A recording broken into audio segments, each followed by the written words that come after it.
Radical acceptance is well within hand at this point. You aren't waiting for them to change in any way. You are definitely disengaged. You would prefer not to see them, but if they're there, it may just take a day or two to recover. And then there's level 3, the top of the indifference mountain. So radical acceptance takes us to chapter 5 of It's Not You, and what I really consider to be the gateway to healing. Without radical acceptance, it can't happen. Radical acceptance by itself isn't healing, but you need it. It's a requirement. And unfortunately, it's not an easy place to get to or even to stay in. And it's not like, oh, great, walk through the gateway of radical acceptance and but rather, you walk through the gateway of radical acceptance and you start to recognize how difficult healing is going to be. So let's take a look at 6 things that's important for you to know about radical acceptance. But to get the full radical acceptance deep dive, you need to order the book. So point number 1 to understand about radical acceptance, it's not about giving in or signing off on what they are doing. Radical acceptance sometimes feels like, oh, so I am just accepting that they manipulate and that they are selfish and that they are a hypocrite and that they keep lying. It doesn't mean giving in, and it certainly doesn't mean submission. Okay, it's not at all what it means. It means acknowledging the reality of the relationship, and yes, that it will not change. It means clearing the air of false hopes and recognizing the painful reality of a situation. And that clears you and your energy. Instead of focusing on trying to fix yourself or be better or do more, you recognize that none of that works. And you put your energy into building up supports, processing the grief, excavating yourself, and finding meaning and purpose. But it's not giving in. And it's not hopelessness. It may actually be quite hopeful to engage in radical acceptance because there is a life on the other side that has so much more potential. Number 2 is that it sometimes hurts to engage in radical acceptance. It sometimes hurts more than what was actually happening in the relationship. Narcissistic relationships keep going with the steam that's created by inertia, status quo, seeing what we want to see or hope to see, not having to wrestle with uncomfortable feelings. Foremost amongst those uncomfortable feelings are guilt, grief, pity, and fear. Guilt at walking away, at quitting, at letting other people down, destabilizing children or family members' lives. Even about letting down the narcissistic person. You may even feel sorry for them and that you are not being kind when you walk away. And you're not being kind when you walk away from someone who is insecure and may even be crying and upset at you leaving. You have fear about the unknown. It may be a case of the devil you know, and fears of being alone, losing friends or family, losing material supports.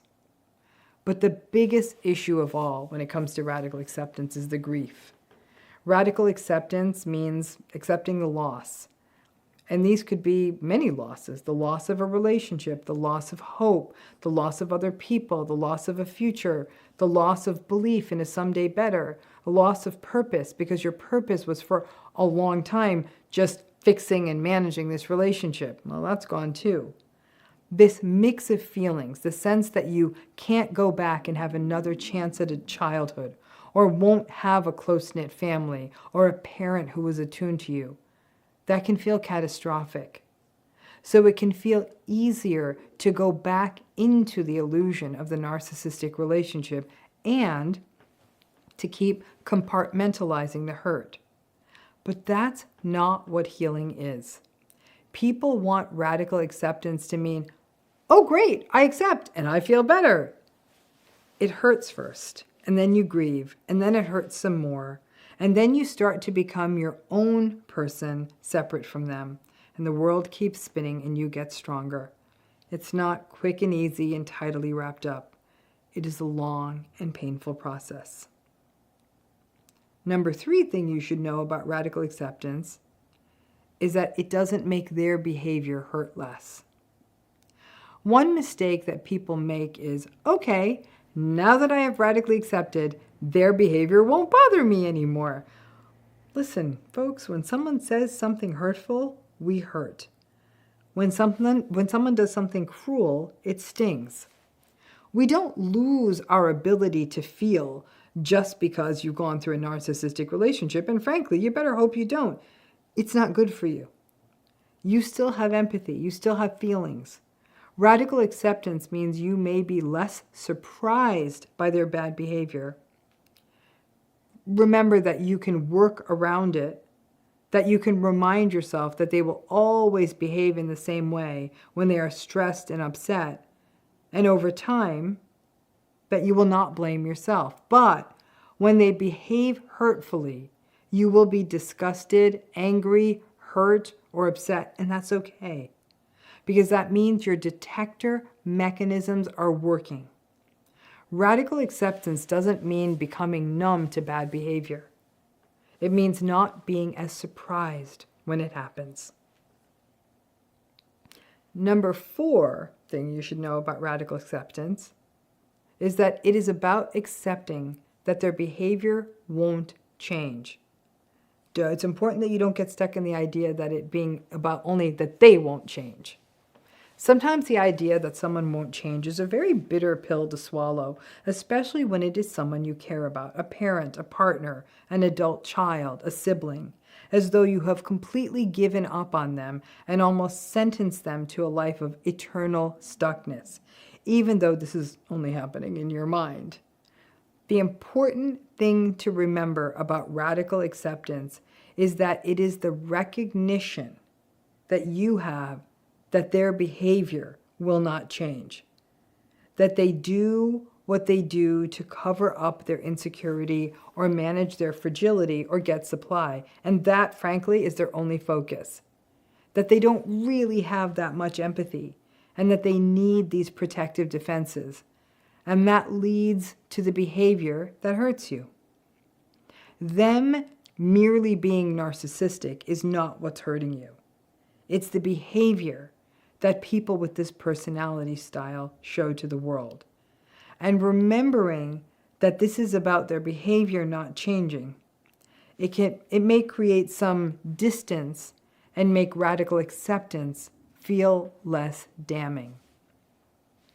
Number 5, radical acceptance doesn't mean you have to leave. Many folks are scared of radical acceptance because it feels like a call to action, that they have to end the relationship or go no contact or something that they're not ready to do. Frankly, you can radically accept and never leave the relationship. Radical acceptance is about perception and seeing the relationship clearly rather than being about having to make changes you may not be able to make or may not feel ready to make. It means seeing their behavior clearly so you are prepared for it. You share of yourself differently in the relationship.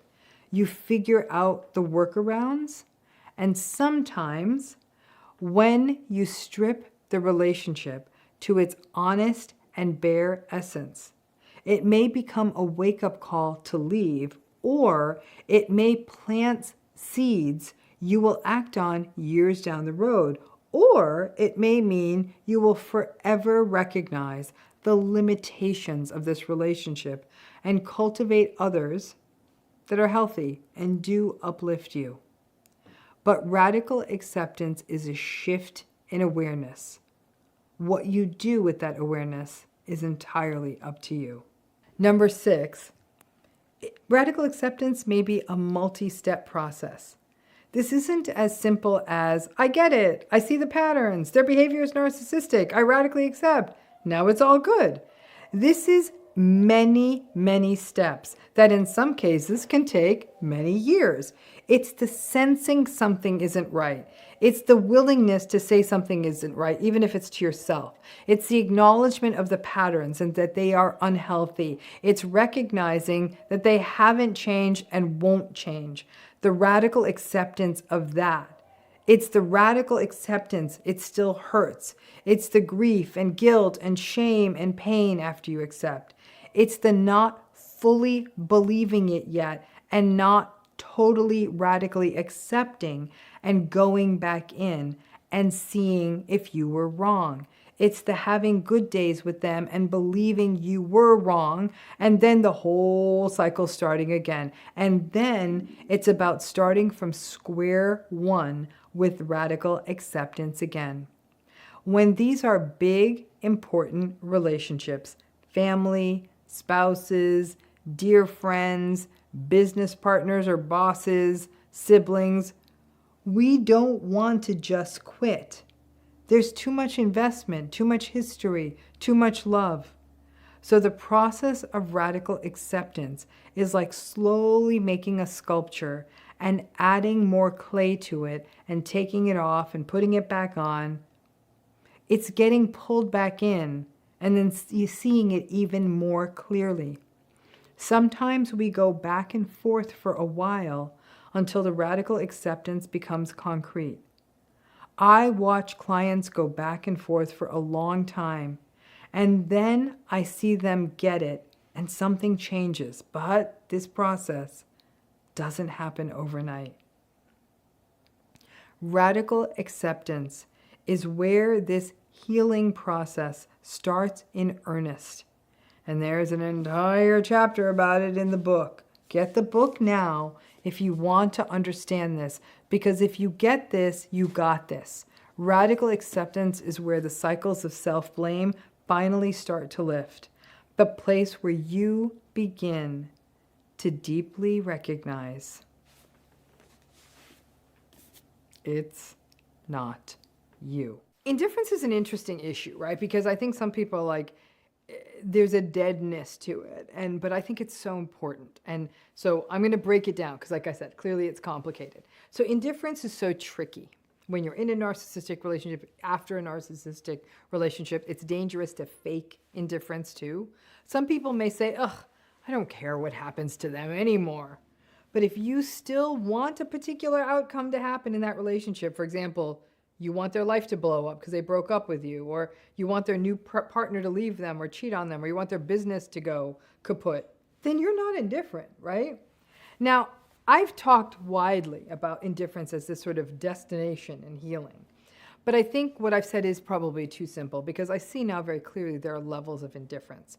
And most of us, frankly, I don't think are ever going to get to that highest level of indifference in our most impactful narcissistic relationships, whether we're in them or not. Indifference is a hazy word. It can mean different things, but it's not as simple as, ugh, I'm over him. When you're not over him, but saying it helps you feel better, that's not indifference. It's much more complicated than that. Now, the problem with faking indifference is that you walk around saying, ugh, you don't care, and you start to think you're indifferent, but then you wonder, why am I not farther along in my healing? Now, indifference takes in different categories, right? Understanding that can also help you understand the power of indifference as a part of healing from narcissistic relationships. So the first kind of chunk of indifference is that there's indifference about how the narcissistic person is doing or what's going on in their lives. Honestly, in a weird way, this might actually be the easiest part of the indifference matrix, even though it can still feel very out of reach, especially if it's early days since the relationship ended, or if for any reason you still have to have some level of ongoing contact with the narcissistic person and the things they do are still problematic, right? But I say easiest to mean, relatively speaking, no, it's not easy to get here, but you'll get there. And there's a day, I'll tell you, there's a day when you're just no longer give a shit. You really don't care what happens to them. But on both sides, you don't care if something good happens to them, and if something bad happens to them, you just don't care, right? That's that people get there and they get there all the time. Now, the second chunk of indifference is the indifference you would feel, or whether you'd feel indifferent, if you ran into them or heard about them. Now, this could be running into them in the street by coincidence, or having friends that still stay in touch with them tell you about how they're doing, or seeing a photo of them on social media. This may actually be one of the harder forms of indifference, because cognitively, that first chunk of indifference, you may actually not care what has happened to them, but seeing them in person or even seeing a picture of them can still leave you feeling physiologically uncomfortable, a sort of sympathetic nervous system reaction that feels very uncomfortable. And listen, our bodies hold the hurt of a narcissistic relationship. And you may feel this hurt for a lifetime. It's almost encoded in your psyche and in your body. And you might not only need narcissistic abuse therapy, but even trauma therapy to cut to the core of it. It's hard to get fully past it, and I do believe that you can have those uncomfortable physical reactions if you see them or some other physical reminder of them and still feel indifferent to them. What is more telling, though, is let's say you did run into them. Do you ruminate about it a lot afterwards? You may run into them in the street, you might see a picture of them, get a piece of news about them, whatever, and then spend days or weeks thinking about them to the point of distraction. Then that is a more cognitive process, and it may mean that you're less indifferent because they can still really affect you. Then there's the third kind of chunk of indifference, right? And the third form of indifference is indifference about what the relationship did to you. Now, again, this is a difficult point to reach, because if the narcissistic relationship was long-lasting or problematic enough, they change us. And I think this is obviously most pointed with narcissistic parents, when you recognize what the internalization of their voices did to you, and the setting of the trauma-bonded patterns which still affect you and resulted in even more issues as you went into adulthood. You may feel it in how you held yourself back in life. The greater the impact of the narcissistic relationship, the less likely you are able to get fully indifferent about what it did to you. I don't even know if, I think it's a misnomer. I don't think I'm calling her. I don't even think it's indifference. It may come down to being able to succeed and live an authentic life despite these things happening to you.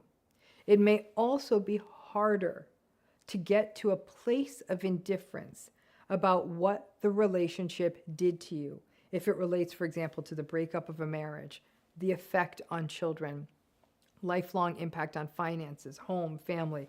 That blast zone may persist and be very difficult to get indifferent about, especially if children were involved and are still hurt. Now, in this case, it may be less about being indifferent to your own pain, and I don't think being indifferent to your pain is ever a good thing, but rather having enough healing unfold that you might be able to get to a place where you can look at the lessons you learned. Again, I do believe that the more severe the narcissistic abuse and the longer it lasted, the less likely a person can completely move beyond the feelings of what this relationship did to you. So, given these sort of chunks of indifference, we can take all of that and mix it up so you can understand what I'm calling now these levels of indifference. I just want to keep this indifference thing real and let you know that you're probably making a lot more progress than you think. So let's start at level 0. Let's call it not at all indifferent, right? Not indifferent. You still care. You're still vulnerable to being hoovered. You're still deeply hurt. You still engage and get into it with them. You ruminate a lot. You may even be ambivalent. You may have very strong negative feelings towards them. You might even have some positive feelings towards them. You may still wonder what's possible, what can be salvaged. You may want to make it work. You may definitely not be anywhere near radical acceptance. This is what people in these relationships or still in the trauma-bonded loops are stuck in. Level 0, no indifference. Now let's go up to level 1. That's what I'm going to call the lowest level of indifference. You might be a little detached now. You may not even want back in if you're out of it, but you're still bothered and you want them to suffer. You don't want them to do well in their lives. You're still feeling the pain of what they did, and you still feel some maybe uncomfortable resentment about how this relationship affects you. If you're out of the relationship and then you saw them, it would be unsettling. And if you heard they were doing well, it would get you really mad. Hearing their name may still bother you. But some of the indifference may slowly be setting in. You're more detached. No contact or low contact may not feel effortful. You aren't wondering what they are doing, even if you are still in the relationship. You may ruminate a little, but could go days, weeks, and even months not thinking about them if the relationship's done. But reminders of them still bother you. Or seeing them, for example, if you have low contact, like you're co-parenting or something, is still very uncomfortable because their toxicity still gets a little under your skin. So now let's go to level 2. Let's call this the middle level of indifference. Here, you really don't care, and you're really not that bothered by them doing well. You might get a little bit of a chuckle out of them doing badly, but it's not a top-of-mind issue for you. If you saw them, you might feel a little of that physical discomfort or maybe feel a little worried or scared, and you're still bothered, a little bothered, by what they did to you. You may reflect on some of the difficulties you're still having in your life and see how it traces back to those narcissistic relationships. People who are at the middle level of indifference are also at the front end of really being able to do a good job of extracting the lessons they learned in these relationships, and you may even be able to see some of the strengths that you have achieved within yourself despite this. Radical acceptance is well within hand at this point. You aren't waiting for them to change in any way. You are definitely disengaged. You would prefer not to see them, but if they're there, it may just take a day or two to recover. And then there's level 3, the top of the indifference mountain. Now it can happen, but if you've had more severe long-term narcissistic relationships, or you still have a fair amount of contact with a narcissistic person, this is a tough get. But this is the highest level of indifference. You simply do not care about them, and you are not affected by them. If you find out that they got sick or fired, you really don't care. It may even feel a little bit like hearing about a stranger. If you found out they got married or won the lottery, you still don't care. You may just roll your eyes, but you don't care. You may feel a tiny wince if you see an old picture or run into them, but it doesn't feel like the 4th of July in your nervous system, and it doesn't throw you off your day. You may have mastered that sort of shrug, a sort of, it happened, my bad luck, and even be able to not just recognize that this relationship wasn't good for you, but you may even feel that you've learned something from it, and just have finally, once and for all, after a lot of work, moved on. You recognize a relationship changed you, not always in ways you're happy about, but you've learned and adjusted. Now, these levels of indifference happen differently for every narcissistic relationship. As I thought about this video, I thought about myself, right? And I reflected on about 5 key impactful narcissistic relationships in my life. Some old ones, some more recent. I gotta say, and I'm working on this, I got into level 2 on all of them and level 3 on one of them. I saw that I was stuck at level 2 because I still would have strong somatic and physical reactions if I saw the old picture or heard news about them, and I still felt some strong anger. Now, the level 3 person, in case you were wondering, was from someone from my life, over 25 years ago. This person really has no ability to hurt me the same way now, is quite old, but it was interesting. Another person from around that time of my life recently rolled into my inbox and asked if I wanted to get together. Haven't seen the person in that long. They're still in a relationship with the narcissist. This person who emailed me was her enabler. And I felt duped and angry, and I stopped responding to the emails. So I realized even that person I thought was a level 3, I might have to demote that to a level 2. And even a milder narcissistic person in my life I thought was a level 3. I found out he got a big award he didn't deserve, and I was pissed off for a week.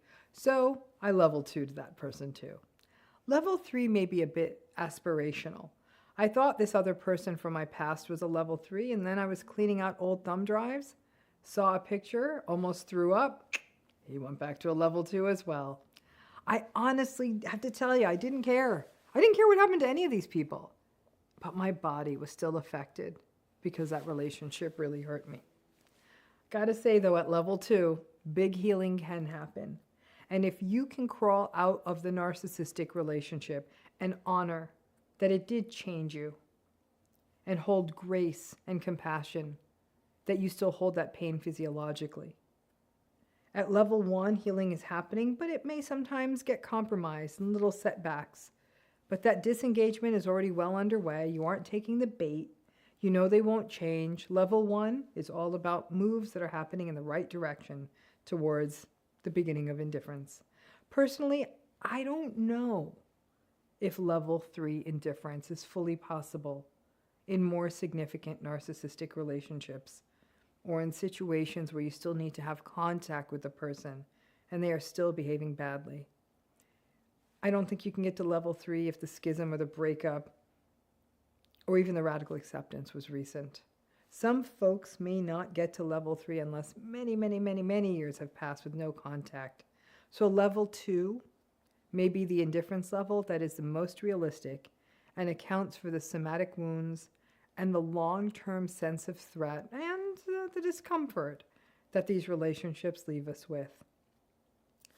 But I think what has happened when we talk about indifference is too many people think that it's level 3 or nothing, and that's not the case. As a proud level 2er here, I do believe that indifference at that level allows me to recognize that, yeah, these relationships change me and how I go through the world, but also allows me to show myself grace when I am reminded of them and I feel sick. So let's keep it real when it comes to indifference, because when you get there, when you no longer take the bait, when you don't engage, when you no longer take them seriously, and also give yourself psychological permission to psychologically step back or avoid them in the first place, that to me is one hell of a prize. Whether it's level 1, 2, or 3, we get there, but keep it real. Because in some ways your body is saying, oh hell no, I don't know that I ever fully will, and that's okay. So let's talk about an interesting approach to the impossible task of setting boundaries in a narcissistic relationship. So I call this the good, bad, indifferent approach. It's something I've talked and spoken about, but let's talk about this, because let's face it, at some level, talking about boundaries in narcissistic relationships is just BS, right? They're never going to honor them. There's a lot of hypocrisy because the narcissistic people will often imperiously roll up and say, let's talk about my boundaries. Their boundaries are so important. But heaven help you, if you set one with them, it'll be rage and gaslighting and passive aggression and critiques about how rigid and obsessive and controlling you are, right? Ultimately, if you are in a narcissistic relationship you can't or won't or don't want to get out of, you have to remember that boundaries are an inside game. It doesn't work to make it an ask or even an expectation of them, but rather an internal shift within you in terms of how you interact with them. So now, folks, as we're going through this whole series of videos this month, we're wandering through Chapter 8 of It's Not You. It's a chapter devoted to healing if you are still in a narcissistic relationship. Now, this is such an important issue because we know, and I'm sure many of you watching this, not everyone can leave these relationships for a whole range of reasons that are personal to you. And as a result, people who stay in these relationships can often feel like they are getting the message that they cannot heal unless they leave. But that's not true. Once you get it, once you really get it, once you really radically accept, healing is possible. It's trickier, and there are more potholes in the road, but it is possible even if you have regular contact with the narcissistic person. So let's take on a simple hack from this chapter. And there's more hacks in that chapter, but you know the drill. If you want to hear the rest of the suggestions, you have to order the book. And that info is in the video description for how to click that link and get one ordered. But let's start with one of the simple hacks, which I think is one of the best. This technique that I'm about to share with you also pushes the accelerator on radical acceptance. So you not only are getting to set a boundary, but you're getting to do it in a way that is responsive to the real truth of what the narcissistic relationship is about. Some of you know this. You already know this hack because you are in my healing program, and I'm always sharing things about my healing program, things like this with folks in my healing program, or you've heard me speak about it before. But if you haven't heard, here it is. So let's talk about the good, the bad, and indifferent. Let's break this down. Let's start with the good. Very simple. Don't share good news with the narcissistic person until you have shared it with other people close to you first. In other words, don't put it on social media at first either. Go to those close people. This means that before you ever take good news, if you ever do, to a narcissistic person, you have a sort of a step one of having 1 or 2 or 3 people in your life who are empathic, kind, compassionate, and genuinely happy for you when good things happen to you, whether they're big or small things. Think back. Just think back to when you have shared good news with the narcissistic person. Here's my guess. My guess what happened was either they minimized it, or they played it down, or they laughed at it, or they mocked it, or they got edgy because they felt competitive with you, or they made it about them and said things like, oh, so now that you got this promotion, does that mean you're not going to be able to pick the kids up from school and it's going to be my problem?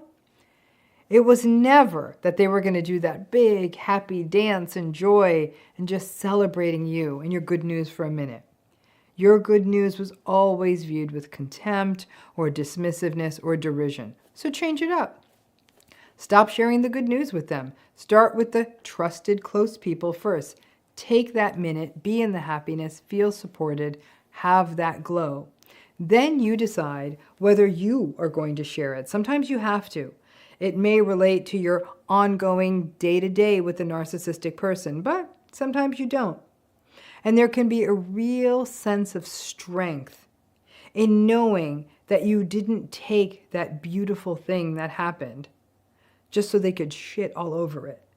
It's a powerful secret of sorts to know not to share the good news. Be aware that if you take the good news and put it on social media, they will also come at you asking, why didn't you tell them first? Why didn't you tell them directly? How come they're finding this out on Instagram? That somehow you're the one who's the narcissist because you want people to praise you and you need everyone's approval, right? Just be ready for that. And if you do for some reason need to tell them the good news, recognize that they are still going to just give you the usual diminishing and devaluing responses. But at a minimum, my hope is that you aren't as surprised by it and maybe not even as hurt. Remember, we often take the good news to them as part of our sort of a fawn response approach. We still, for some reason, we hold on to that drive to want to win the narcissist over. We want them to think we are good and impressive, or at a minimum that we're worth valuing. It never works. So knowing that can also help you set that interior boundary. This, I got to tell you, this don't share good news is one of those survival hacks that took me personally years and years to get. And I got some really, really fantastic news the other day. And so far I've only told about 5 people. And it's such precious good news to me, I just hold it close to my heart. Back in the day, I would have been telling everyone, I would have told the narcissistic person first as part of my fawny approach, hoping that, ooh, they would think I was cool, I was important, I was okay. F them. It took me 58 freaking years to get proud and protective enough of myself and be discerning enough to know who gets to hear what. They might find this good news out about me down the road, but it won't be from me. And just finding that has given me tremendous resolve in my healing. So now let's talk about the bad news. Narcissistic folks don't like bad news because it often means they have to do something, be empathic, or they're expected to be empathic, they have to fix something, they have to manage a problem, and heaven forbid, they have to interrupt their day. This can be anything from that the dishwasher isn't working all the way to you're having to share with them a serious medical diagnosis or like a major loss, like someone close to you died. The more inconveniencing the bad news is, the angrier they'll get and the more painful it is for you. In other words, at a time you would need empathy or compassion, the worse it feels when they don't respond in a way that's anywhere close to that. So what are you supposed to do? Ideally, if the bad news is small and you can deal with it, do it yourself. And I recognize that sometimes can feel very unfair and that ultimately you are dealing with everything. But there's no such thing as justice or equitability in these relationships. And telling them about the bad thing, then you're choosing to sign up for their tantrum, and you still have to deal with it. So you can cut the tantrum part out and just deal with the problem. But when it comes to the big stuff, a health problem, for example, it can be devastating. Again, remember that list of your good news folks? Those are also your bad news folks. Go to them first. Share that news when you're vulnerable and get that empathy, support, reassurance, and compassion. Take it in. I have talked to hundreds of people who have said that they made the mistake of telling the narcissistic person their bad news first. And invariably, the narcissistic person made it about themselves, got angry about it, and would get frustrated as, well, what do you want me to do? And would make little effort to offer other comfort. For many folks, this was the penny drop moment. After years of putting up with rage, gaslighting, manipulation, blame shifting, and contempt, there was still the fantasy that when things became really, really real, for example, something terrible happened, like you were diagnosed with cancer, that they would snap to it and step up. And that often doesn't happen. And the devastation that after all that, even if you had taken the time and love to care for them when maybe they had a health crisis, that they really don't want to be bothered, that can often be rock bottom for survivors. And this is also a call to action for realistic expectations. They are not going to nurse you back to health. So find people who will, because it's tough to scramble on stuff like caregiving at the last minute. This kind of watching how they treat you in the wake of bad news can be a catalyst for some of the worst grief. Because you might have still been 90% of the way to radical acceptance, but still had that 10% hope that maybe they'd step up in a crisis. This will kill that. And then that grief on top of you managing this bad news can feel insurmountable. But talking to others who can support you and be there for you is crucial. Again, I remember working with an older woman who had been in a narcissistic relationship for over 50 years. She got very sick. The narcissistic husband minimized her illness and her symptoms repeatedly, and was of little use when the whole thing blew up. She needed a lot of intervention and was almost contemptuous of how inconvenient all of it was going to be for him. He refused to care for her because he couldn't be bothered, but he also didn't want caregivers to come into the home. The extended family of enablers who had enabled and emboldened this narcissistic husband for years and who believed in all this nonsense about love and marriage and loyalty and all the rest of it were not prepared. Also, they enabled him, but they were not going to step up and upend their lives to support her either. And they just kept wringing their hands and wondering, oh, maybe he's just overwhelmed. That's why he can't help her. Ultimately, a few very compassionate, lovely family members turned their lives upside down to get her through it. But in the aftermath, after she healed from this illness and the treatments, this woman experienced devastating grief, years of trauma-bonded hope, years of thinking this would be it, that he would finally show up as a decent person. Initially, it resulted in a terrible depression. And had those random people who helped her out not been there, the story would have had a very tragic conclusion. However, when she got to the other side, the radical acceptance became extreme, and she started to heal.